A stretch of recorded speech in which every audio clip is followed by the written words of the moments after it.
दोस्तों, हम सब अपनी ज़िंदगी में पैसों की प्रॉब्लम से परेशान ज़रूर होते हैं और आगे होते रहेंगे अगर हमने इसकी प्लानिंग नहीं करी तो। अब वो सवाल ये आता है कि हम इसकी प्लानिंग करें तो करें कैसे, पैसों से पैसा बनाएं तो कैसे बनाएं। तो इसका सिंपल सा जवाब है पैसों को काम पे लगाकर। जो बंदा पैसों को काम पे लगाता है वो एक दिन अमीर ज़रूर बनता है, और जो बंदा पैसों को वेस्ट कर देता है वो अपनी ज़िंदगी में हमेशा गरीब का गरीब ही रह जाता है। अगर हमने पैसों से पैसा बनाना सीख लिया तब आगे हमें कभी भी पैसों की प्रॉब्लम नहीं होने वाली है। इसलिए सबसे ज़रूरी चीज़ ये है कि हम पैसों की प्लानिंग करें, पैसों से पैसा बनाना सीखें।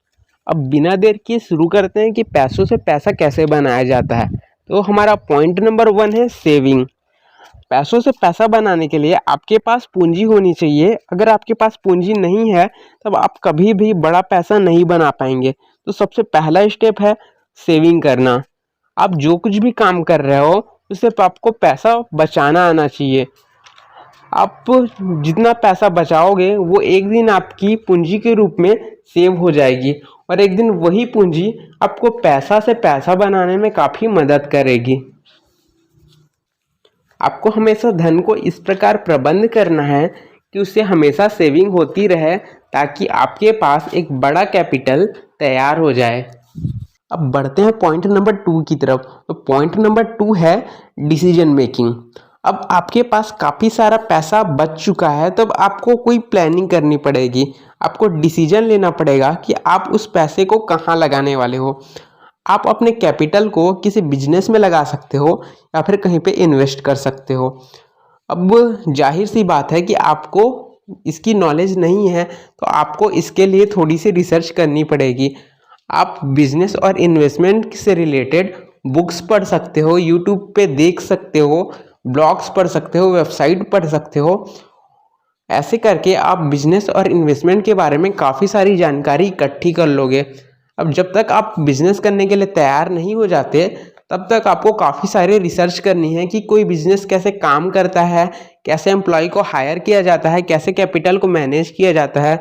जब तक आप ये सारी जानकारी नहीं सीख जाते तब तक आपको बिजनेस में नहीं घुसना है।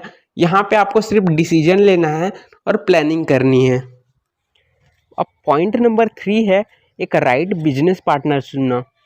अब मैं जानता हूँ कि आपने काफ़ी सारी रिसर्च करी हुई है, काफ़ी सारा पैसा बचाया हुआ है, लेकिन जब तक आप एक अच्छा बिजनेस पार्टनर नहीं खोज लेते तब तक आप कभी भी अपने बिजनेस को आगे नहीं ले जा सकते। अगर आप इन्वेस्टमेंट करने की सोच रहे हो, वहाँ पे भी अगर आपने पार्टनर सही नहीं चुना तब आप एक अच्छे लेवल पे पहुँच तो जाओगे, लेकिन उससे आगे आप नहीं बढ़ पाओगे। तो आपको बिजनेस को बढ़ाना है या फिर इन्वेस्टमेंट को बढ़ाना है, तब आपको एक मेंटर या एक ऐसा पार्टनर ज़रूर खोज के रखना है जो आपको वक्त पड़ने पे सलाह दे सके, आपका साथ दे सके। आपने दुनिया में जितने भी सक्सेसफुल लोगों को देखा है वो सभी के सभी किसी न किसी बिजनेस पार्टनर को अपने साथ ज़रूर रखते हैं। और अगर मुझसे पूछा जाए कि बिजनेस या इन्वेस्टमेंट का सबसे बड़ा सक्सेस का राज क्या है, तो मैं कहूँगा कि उनके आसपास रहने वाले वो पार्टनर ही हैं जिनके वजह से वो आज इतने ज़्यादा सक्सेसफुल हुए हैं। अगर उनके पास वो पार्टनर नहीं रहते तो शायद आज वो इतने सक्सेसफुल नहीं रहते। क्योंकि एक इंसान का दिमाग जितना सोच सकता है वो सोच उसकी आसपास रहने वाले लोगों पर निर्भर करता है। अगर आपके आसपास ऐसे सक्सेसफुल इंसान हो तो जाहिर सी बात है कि अगले सक्सेसफुल इंसान आप ही बनोगे। अब आते हैं हम अपने आखिरी पॉइंट पे। तो हमारा आखिरी पॉइंट है टैक्स प्लानिंग। अब आपने पैसा बनाना तो सीख लिया है, लेकिन आपको टैक्स प्लानिंग करने नहीं आती है, तब आप कभी भी अपने व्यापार या अपने इन्वेस्टमेंट को आगे नहीं लेके जा सकते हो। आपने देखा होगा कि दुनिया के जितने भी बड़े बड़े व्यापारी हैं वो अपने पास सीए और लॉयर को रखती है, क्योंकि वो जानती है कि अगर वो अपना पैसा सरकार को दे देगी तो कभी भी अपने आप को बड़ा आदमी नहीं बना सकती। तो सबसे ज़रूरी चीज़ है वो है टैक्स प्लानिंग। अगर आप भविष्य में कभी भी अपने पैसे को बढ़ता हुआ देखना चाहते हैं तो आपको भी अपने पास सीए या लॉयर से दोस्ती रखनी पड़ेगी, क्योंकि वो आपके काफ़ी सारे पैसे को बचा सकते हैं। आई होप ये वीडियो आपको अच्छा लगा हो।